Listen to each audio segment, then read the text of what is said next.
Hello, my name is Nancy Levy with Virtual Fundamentals. I'm an internet marketing consultant, and today I have the pleasure of speaking with Roger Aspinwall, who is the owner of a brand new exciting startup here in South Florida called BlueStar Greens. Welcome, Roger. Thank you very much, Nancy. I'm very happy to be here and speaking with you. And you. Good. So why don't we just jump right in and talk about what BlueStar Greens is, what the company produces, who they produce it for, so that the audience knows all about your journey with this exciting endeavor.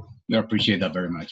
Well, we are an urban vertical farm enterprise. What that is that we produce vegetables inside in a climate control environment. Within, in this case, warehouses of about the 2,500 square foot environments and about 10 levels of production. We are, in this case, our target market at this time are the chefs of South Florida for upscale restaurants, which we have talked with before, and they have identified what they would like to have from this type of environments that we are growing. Okay. So give us a timeline of when you started. You're actually building the infrastructure, right, and setting it up electronically so that it has sensors and talks to each other. That is correct. Actually, we're building a pilot right now in Doral, but the story goes back about 4 years or so, almost 5 now, in which I developed the software and the sensing environment and tested in a greenhouse environment outside, not inside as we are doing it right now. So from that beginning, we have moved to now, in which it is very cost effective. It's becoming very cost effective to produce the vegetables, and in this case, microgreens for us in large quantities in this type of environments. Okay, I want you to explain microgreens, because I know when you and I first talked, what are microgreens, and they're a specific stage in the vegetable's life. That is correct. Microgreens are from the seeding time to about 7 to 10 days, they grow about 3 inches, and at that time they're harvested. So the plant that is between the sprout and the baby greens, that time frame, it is what is now being labeled as a microgreen. The beauty of it is actually they're very beautiful and colorful. Their taste is incredible. They carry a tremendous punch of flavor as you put in your mouth. But besides that, or in addition to that, they carry tremendous amount of nutrients. Okay. And so when did this whole movement start in terms of using microgreens at upscale restaurants? Right. This is about now, it's taking 5 or so years back. It started as a trend in California because chefs, as you well know, are very creative people, and they use the microgreens. At that time, they used it to add a beautiful appearance to their dish creations, right? But in addition to that, now they're using it to add these changing flavors, the freshness of it, and now the nutrition, of course, that is beginning to get well known due to a USDA research that they've done on these microgreen plants, which identify the beauty or the amount of nutrients that they carry, even larger at that point than the full-grown plant. Yeah. So once you start hearing about microgreens, and we'll put some photos with this picture, you'll start noticing them everywhere. Every restaurant that you go to, they're used as a garnish, either on the salad or on the main dish. I was recently out in San Francisco at a farmer's market that had just vats and vats of microgreens everywhere, because a lot of chefs shop there. But so it has the same nutritional or more nutritional value than the entire plant. So you think of a thing with 3 leaves having as much as an entire head of broccoli. Right. Which is kind of amazing. So that's really exciting. Tell us about the growth facility in terms of how It can be monitored. First of all, you can control the water, you can control the electricity, and it can be monitored from outside the facility via computer. Right. Our objective has always been to create these environments that are self-managing environments in which all the sensing and decision-making processes are performed by the equipment, by the electronics themselves. And for us to be able to visualize what is going on, to receive information graphically on your computer remotely, right? So you could be anywhere in the world and be able to see what is going on inside that facility. But in addition to that, it is not just being able to see what is going on, but also to act when needed and informed by the environment itself that the human intervention needs to be called upon. So you can act either from your PC or your phone. It's very exciting, very modern, very efficient. Yeah, it is. It is. That is the whole intent of this. Efficiency is key for us, and that the automation, it is something that we have to spend a lot of time working. Not only the automation, but the cost of automating. We wanted to make it really cost efficient. Instead of throwing just money at it, we worked very hard putting together just the key pieces to maintain the functionality that is needed. Yes, I think everybody can understand the frugality of a startup. Right? Absolutely. Which is why we're not surrounded by big cameras and a production company. We're sitting here at the Innovation Hub, which is an incubator for startups here in Fort Lauderdale.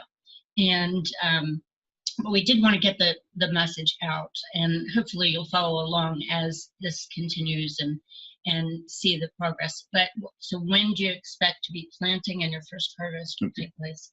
The pilot project will be completed at the end of this month, and we'll turn on, as I call, we'll turn on the lights. Well, basically the seeding would have started, and we will expect to have our first harvest and the first or second week in December, at which time we'll be able to take this product to the chefs that we have visited in the past, and they're aware what it is that we are doing, and begin the process of providing to them, supplying to them as they have requested. Yeah. So obviously Roger started his career not as a farmer. I mean, he's an engineer and he's worked with computer systems for a long time. But what this really does is it allows in a relatively small amount of space, correct, for the farm to be close to the customers, correct, chefs. So it's farm to table, correct, and that it can be microgreens can be delivered to the chefs year round, because in South Florida our climate would not allow that. That is correct. Yeah, the intent also is once you have this environment that is self-managing electronically, the way we are growing this is basically using two types of techniques. The aeroponics techniques, in which we are spraying the roots of the plant, and the other one is the hydroponics, in which the roots get submerged in the nutritional value.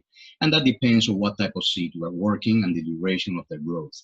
And so that is the environment that now we have tested, and that we have gone through the accelerator program here in Broward County that help us validate the idea, the product, and the market, to line them all up together.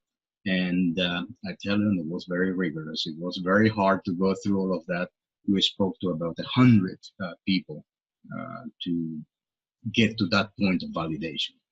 Yes, I was one of the instructors in that program. It's called Startup Now, and it is an awful lot of work. Absolutely, it takes a lot of time beyond going out and interviewing potential clients. They then have to go through a rigorous program of writing a business plan and doing an investor pitch and that sort of thing. So it's not like one day you get an idea, and next day you're in business, and the next day you're a millionaire. Right. Oh yeah. Well, we love that to happen. But in this process, right, the way we are now addressing the market took shape, because from where we started to where we ended up is day and night. Now the company is very focused. We know precisely what the market requires, and we are going to deliver that at the cost effectiveness that they are also clamoring. Right. And is this being done anywhere else? Yeah, there's in California, of course, they are beginning to do this work, and I visited several of them. I worked with some of them. I tried to put my software in place. At that time, I was selling software, but decided at the very end that I better not, because it became too complicated, the logistics of it, because every vertical farmer has their own way of doing things, and we would spend too much time basically kind of fixing for that. So California is doing that, but I found there that the expense that they go through that to grow this, it is just way too high. Somehow they lost a little bit of the functionality of this. So that is one reason why I'm not there anymore. There are also, we have here and everywhere else also farmers that are using soil to grow the microgreens. And of course, with that, you have all the potential pathogens that could invade the plant and make your business really take a nosedive. Plus, then they need the pesticides. Plus, exactly. Which is a big, the population does not want that anymore. Right. And we've seen what has happened in the past, right, with all the salmonella in our vegetables and all of that. Well, that's the whole idea for us, right, to be able to produce this in which almost no human hand is involved. There are no pesticides. There is no exposure to environment. If air is being filtered in, and the grow is very much controlled from the beginning of the seeding all the way to the harvest and delivery, for that matter.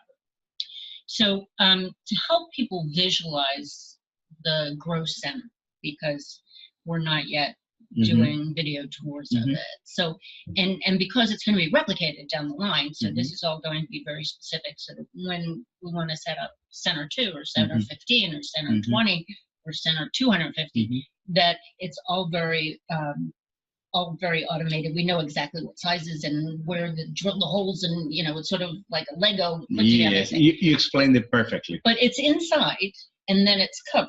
Correct. Here, there are two ways of doing this, and the way we're doing the pilot right now is we're using a warehouse, but the grow center inside is already covered with a almost like a greenhouse inside the facility, right? So we can control the inputs and outputs very nicely. We're not exposed to the regular environment. Now, as we and of course, the idea is for us to be able to, and I always keep on repeating this, from the moment we sign the lease of a place at noon, at 6 o'clock that evening, we're basically up and ready to go, right? To be able to plug things quickly and bring the technology and all of that. So everything is being thought out in such a way that we can replicate and scale up very quickly. So, and the facilities, I call them intelligent grow facilities, are about 2,500 square foot. That is the size that we have identified that can provide a good production for the market that we are attempting. And it produces, if you could imagine, right, 2,500 square foot times 10, because we go in layers, that you can produce quite a bit of vegetables. And we produce about a pound per 2 square feet of area. Especially that's the benefit of the microgreens too, because they only grow so tall. Exactly. So it's just perfect for this layer correct. gardening or farming. So what are the prices of microgreens? That's interesting. The microgreens, depending on the type of seed that the chef desires, the prices can be from $35 or $40 a pound to about $90 a pound. So they are fairly expensive vegetables. And the reason for that is from the moment you harvest, you have to consume that within the next 5 days, because the nutritional value begins to decay very quickly, unless you put it, of course, in the storage and you in the climate control. But still, right, it's not the same as you take it from your growing farm to your table as quickly as you can And that is the reason why we are positioning ourselves very close to our market, right? So we can have this daily delivery if that is what they desire, or as maximum 3-day delivery. So they always have fresh products in their hands. How is it about water usage? I mean, is it? Yeah. The reason we are using aeroponics is because it is optimized to kind of spray almost like a cloud of water to the roots, right? And there's some technology behind the technology, but some natural stuff that the plant uses depends on the droplets, the microns of the droplets needs to be decided, all of that, right? So the plants are smart enough to, I guess, request that type of the stuff. So we use the aeroponics, which is extremely water efficient. Right. And then it's also environmentally friendly because you're not shipping things from California here to South Florida. Right. It's the whole idea is, again, to become the chef's backyard garden. Yeah. And to have them all over the country. Right. And being able to replicate, right? So as we identify new markets, we'll be able to quickly position ourselves to grow and supply to these new markets. Wonderful. Well, I'm very excited to be part of it as it grows, and you can learn more about the company by going to the website at bluestargreens.com. If you want to get in touch with Roger, his number is 954-330-0084. And subscribe to the YouTube channel for BlueStar Greens, and down the line you'll be able to see an actual walkthrough of the grow facility, exactly. A video of it. And just in closing, if you tell us how you came up with the name of the company. Okay, BlueStar is the representation. The blue part is the blue star is our Earth, right? It's the blue planet known in our universe.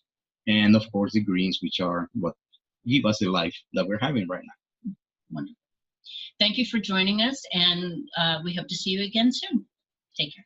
Take care. Thank you. Thank you, Nancy. Thank you.